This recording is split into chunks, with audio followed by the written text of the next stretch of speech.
أعوذ بالله من الشيطان الرجيم.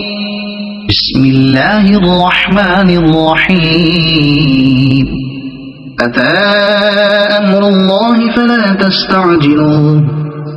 سبحانه وتعالى عما يشركون. ينزل الملائكة بالروح من أمره على من يشاء من عباده أن أنذروا أنه لا إله إلا أنا فاتقون. خلق السماوات والأرض بالحق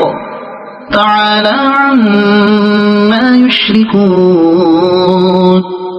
خلق الإنسان من نطفة فإذا هو خصيم مبين. والأنعام خلقها لكم فيها دفء ومنافع ومنها تأكلون ولكم فيها جمال حين تريحون وحين تسرحون. وتحمل أثقالكم إلى بلد لم تكونوا بالغيه إلا بشق الأنفس إن ربكم لرؤوف رحيم. والخيل والبغال والحمير لتركبوها وزينة ويخلق ما لا تعلمون. وعلى الله قصد السبيل ومنها جائر ولو شاء لهداكم أجمعين. هو الذي أنزل من السماء ماء لكم منه شراب ومنه شجر فيه تسيمون. ينبت لكم به الزرع والزيتون والنخيل والأعناب ومن كل الثمرات إن في ذلك لآية لقوم يتفكرون. وسخر لكم الليل والنهار والشمس والقمر والنجوم مسخرات بأمره إن في ذلك لآيات لقوم يعقلون. وما ذرأ لكم في الأرض مختلفا ألوانه إن في ذلك لآية لقوم يذكرون. وهو الذي سخر البحر لتأكلوا منه لحما طريا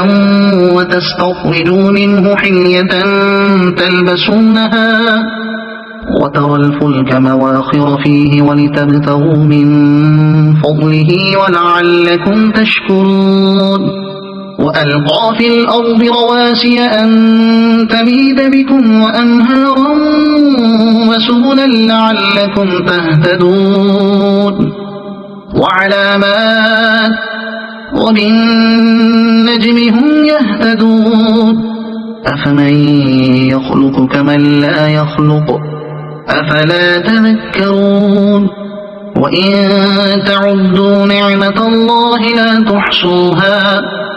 إن الله لغفور رحيم. والله يعلم ما تسرون وما تعلنون. والذين يدعون من دون الله لا يخلقون شيئا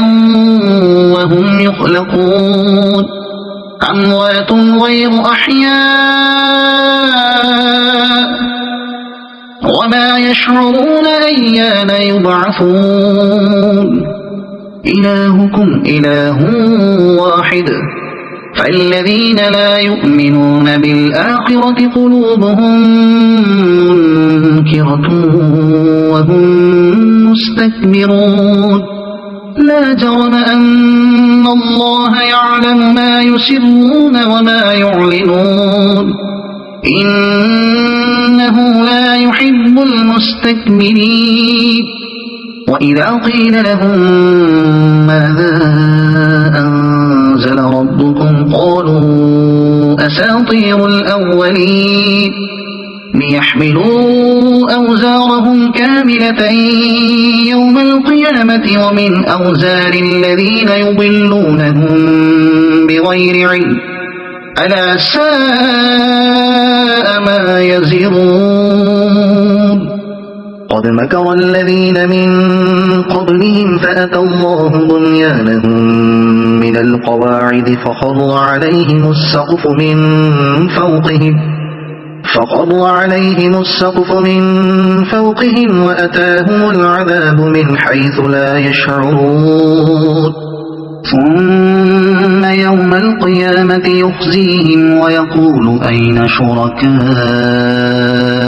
الذين كنتم تشاقون فيهم قال الذين أوتوا العلم إن الخزي اليوم والسوء على الكافرين الذين تتوفاهم الملائكة ظالمي أنفسهم فألقوا السلم ما كنا نعمل من سوء بلى إن الله عليم بما كنتم تعملون فادخلوا أبواب جهنم خالدين فيها فلبئس مثوى المتكبرين وقيل للذين اتقوا ماذا أنزل ربكم قالوا خيرا للذين أحسنوا في هذه الدنيا حسنة ولدار الآخرة خير ولنعم دار المتقين جنات عدن يدخلونها تجري من تحتها الأنهار لهم فيها ما يشاءون كذلك يجزي الله المتقين الذين تتوفاهم الملائكة طيبين يقولون سلام عليكم ادخلوا الجنة بما كنتم تعملون هل ينظرون إلا أن تأتيهم الملائكة أو يأتي أمر ربك كذلك فعل الذين من قبلهم وما ظلمهم الله ولكن كانوا أنفسهم يظلمون فأصابهم سيئات ما عملوا وحاق بهم ما كانوا به يستهزئون وقال الذين أشركوا لو شاء الله ما عبدنا من دونه من شيء نحن ولا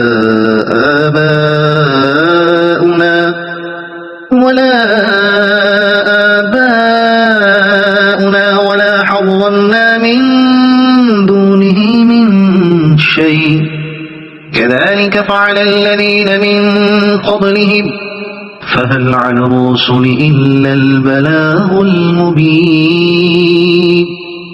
ولقد بعثنا في كل أمة رسولا أن اعبدوا الله واجتنبوا الطاغوت فمنهم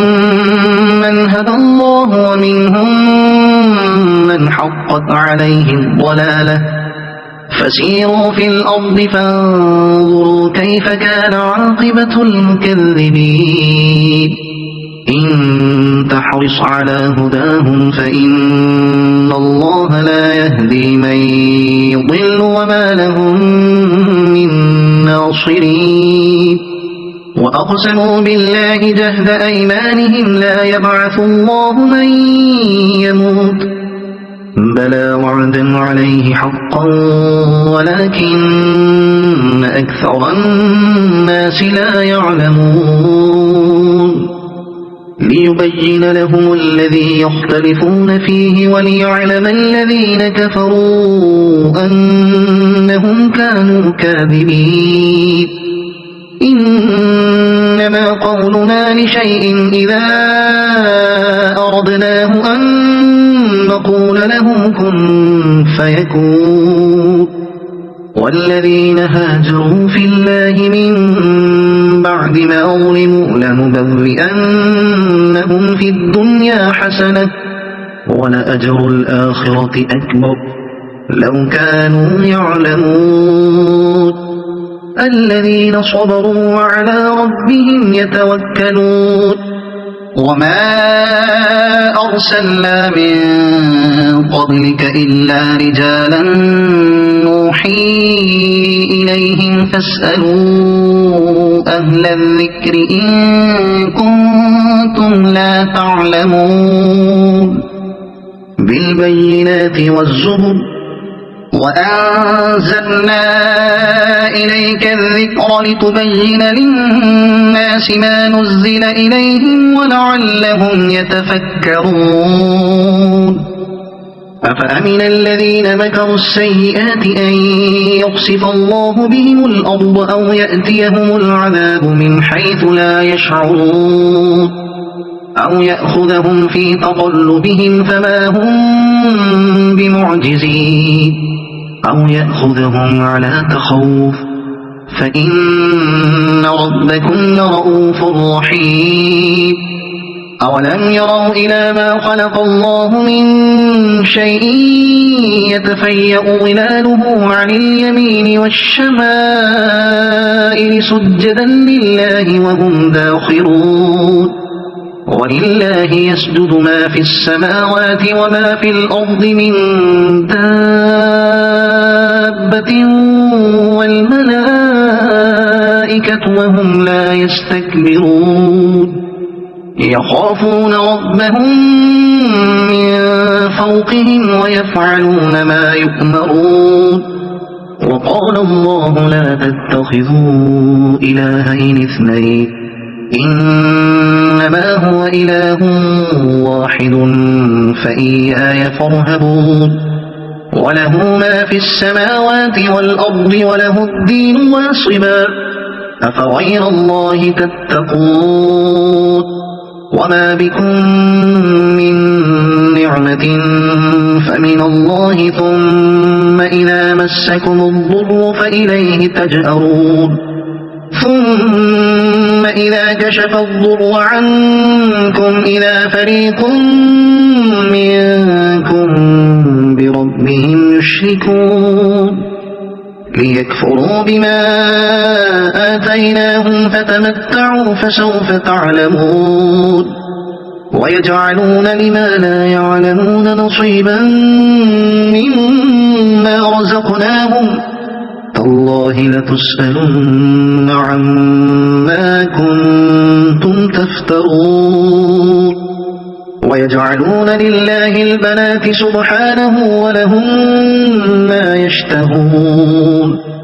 وإذا بشر أحدهم بالأنثى ظل وجهه مسودا وهو كظيم يتوارى من القوم من سوء ما بشر به أيمسكه على هون أم يدسه في التراب ألا ساء ما يحكمون للذين لا يؤمنون بالآخرة مثل السوء ولله المثل الأعلى وهو العزيز الحكيم ولو يؤاخذ الله الناس بظلمهم ما ترك عليها من دابة ولكن يؤخرهم إلى أجل مسمى فإذا جاء أجلهم لا يستأخرون ساعة ولا يستقدمون ويجعلون لله ما يكرهون وتصف ألسنتهم الكذب أن لهم الحسنى لا جرم أن لهم النار وأنهم مفرطون تالله لقد أرسلنا إلى من قبلك فزين لهم الشيطان أعمالهم فزين لهم الشيطان أعمالهم فهو وليهم اليوم ولهم عذاب أليم وما أنزلنا عليك الكتاب إلا لتبين لهم الذي اختلفوا فيه وهدى ورحمة لقوم يؤمنون والله أنزل من السماء ماء فأحيا به الأرض بعد موتها إن في ذلك لآية لقوم يسمعون وإن لكم في الأنعام لعبرة نسقيكم مما في بطونه من بين فرث ودم لبنا خالصا سائغا للشاربين ومن ثمرات النخيل والأعناب تتخذون منه سكرا ورزقا حسنا إن في ذلك لآية لقوم يعقلون وأوحى ربك إلى النحل أن اتخذي من الجبال بيوتا ومن الشجر ومما يعرشون ثم كلي من كل الثمرات فاسلكي سبل ربك ذللا يخرج من بطونها شراب مختلف ألوانه فيه شفاء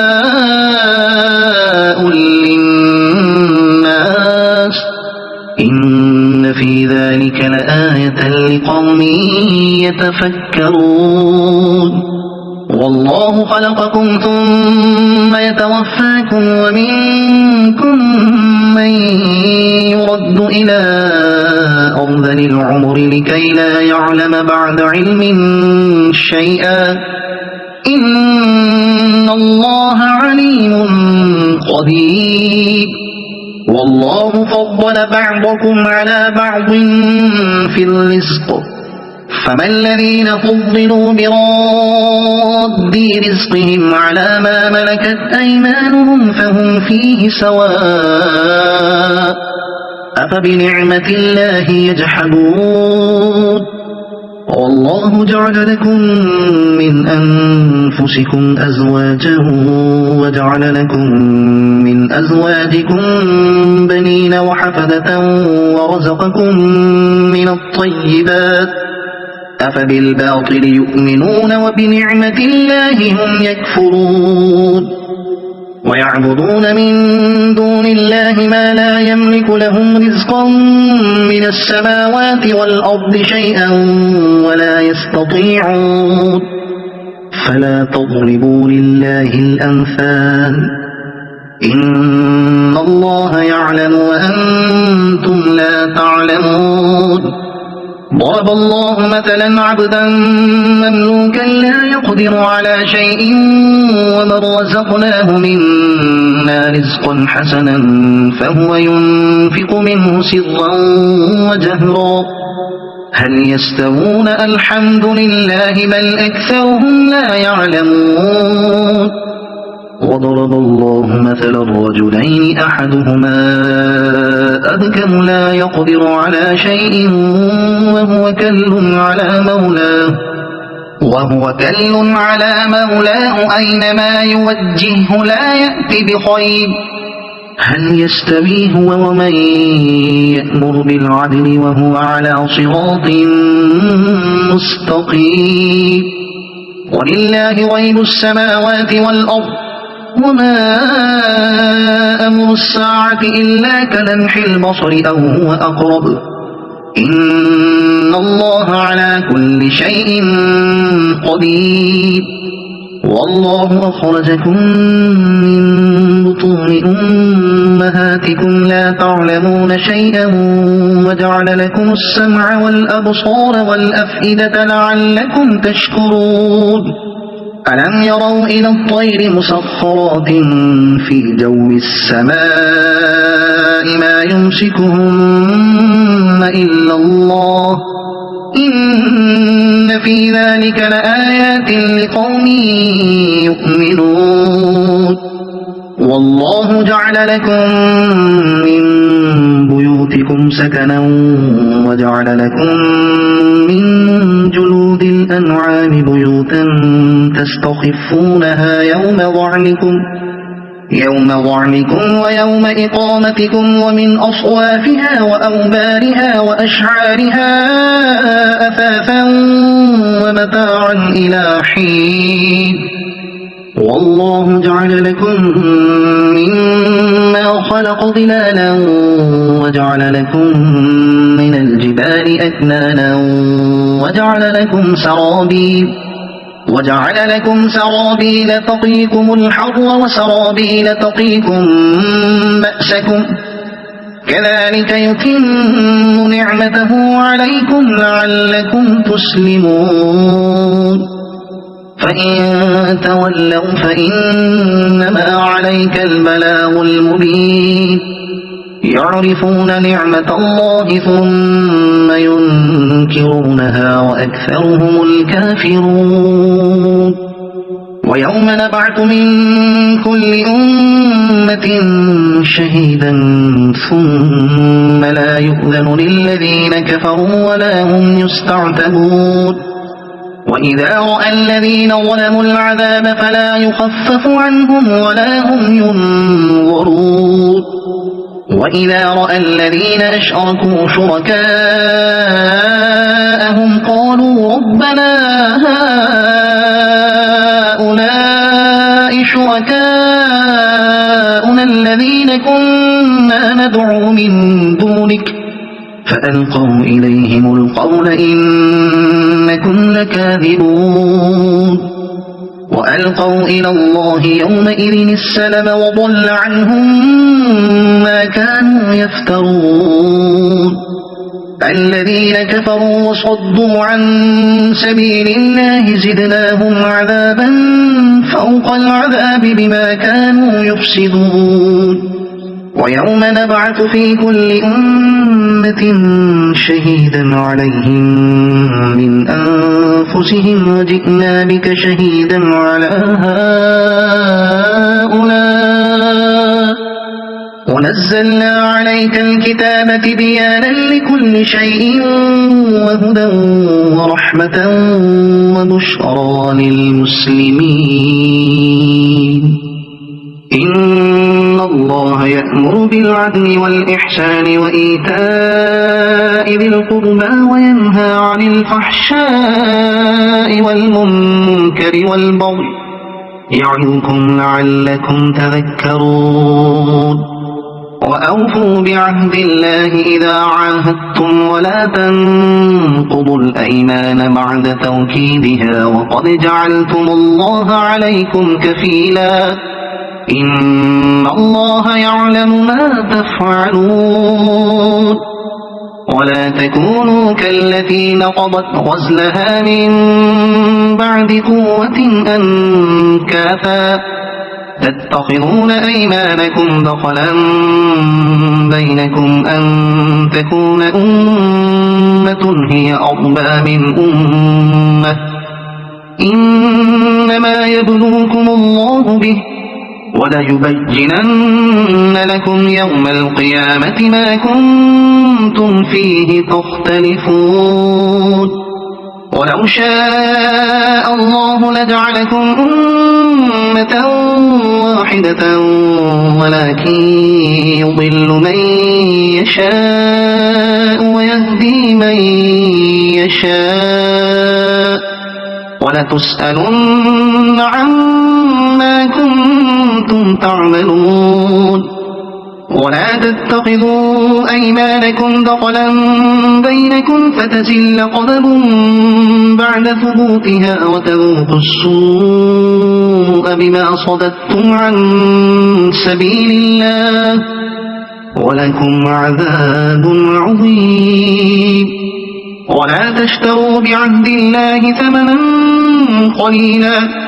إنما عند الله هو خير لكم إن كنتم تعلمون ما عندكم ينفد وما عند الله باق ولنجزين الذين صبروا أجرهم بأحسن ما كانوا يعملون من عمل صالحا من ذكر أو أنثى وهو مؤمن فلنحيينه حياة طيبة ولنجزينهم أجرهم بأحسن ما كانوا يعملون فإذا قرأت القرآن فاستعذ بالله من الشيطان الرجيم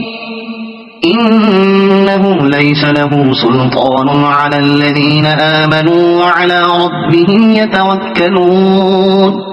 إنما سلطانه على الذين يتولونه والذين هم به مشركون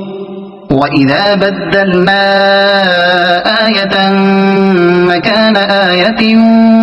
والله أعلم بما ينزل قالوا إنما أنت مفتر بل أكثرهم لا يعلمون قل نزله روح القدس من ربك بالحق ليثبت الذين آمنوا وهدى وبشرى للمسلمين ولقد نعلم أنهم يقولون إنما يعلمه بشر لسان الذي يلحدون إليه أعجمي وهذا لسان عربي مبين إن الذين لا يؤمنون بآيات الله لا يهديهم الله ولهم عذاب أليم إنما يفتري الكذب الذين لا يؤمنون بآيات الله وأولئك هم الكاذبون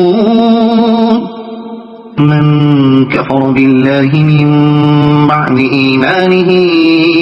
إلا من أكره وقلبه مطمئن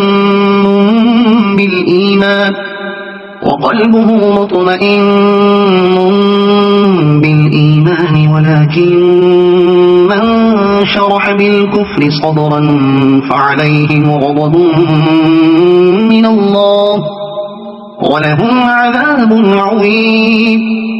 ذلك بأنهم استحبوا الحياة الدنيا على الآخرة وأن الله لا يهدي القوم الكافرين أولئك الذين طبع الله على قلوبهم وسمعهم وأبصارهم وأولئك هم الغافلون لا جرم أنهم في الآخرة هم الخاسرون ثم إن ربك للذين هاجروا من بعد ما فتنوا ثم جاهدوا وصبروا إن ربك من بعدها لغفور رحيم يوم تأتي كل نفس تجادل عن نفسها وتوفى كل نفس ما عملت وهم لا يظلمون وضرب الله مثلا قرية كانت آمنة مطمئنة يأتيها رزقها رغدا من كل مكان فكفرت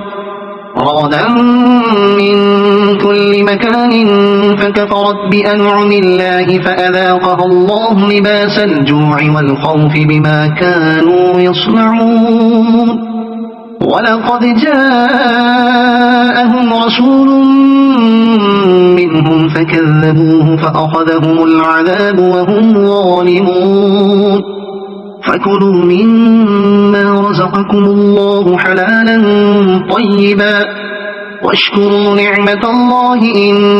كنتم إياه تعبدون إنما حرم عليكم الميتة والدم ولحم الخنزير وما أهل لغير الله به فمن اضطر غير باغ ولا عاد فإن الله غفور رحيم ولا تقولوا لما تصف ألسنتكم الكذب هذا حلال وهذا حرام لتفتروا على الله الكذب إن الذين يفترون على الله الكذب لا يفلحون متاع قليل ولهم عذاب أليم وعلى الذين هادوا حرمنا ما قصصنا عليك من قبل وما ظلمناهم ولكن كانوا أنفسهم يظلمون ثم إن ربك للذين عملوا السوء بجهالة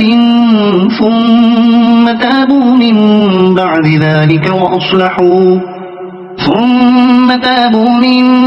بعد ذلك وأصلحوا إن ربك من بعدها لغفور رحيم إن إبراهيم كان أمة قانتا لله حنيفا ولم يك من المشركين شاكرا لأنعمه اجتباه وهداه إلى صراط مستقيم وآتيناه في الدنيا حسنة وإنه في الآخرة لمن الصالحين ثم أوحينا إليك أن اتبع ملة إبراهيم حنيفا وما كان من المشركين إنما جعل السبت على الذين اختلفوا فيه وإن ربك ليحكم بينهم يوم القيامة فيما كانوا فيه يختلفون ادع إلى سبيل ربك بالحكمة والموعظة الحسنة وجادلهم بالتي هي أحسن إن ربك هو أعلم بمن ضل عن سبيله وهو أعلم بالمهتدين وإن عاقبتم فعاقبوا بمثل ما عوقبتم به ولئن صبرتم لهو خير للصابرين واصبر وما صبرك إلا بالله ولا تحزن عليهم ولا تك في ضيق مما يمكرون إن الله مع الذين اتقوا والذين هم محسنون صدق الله العظيم.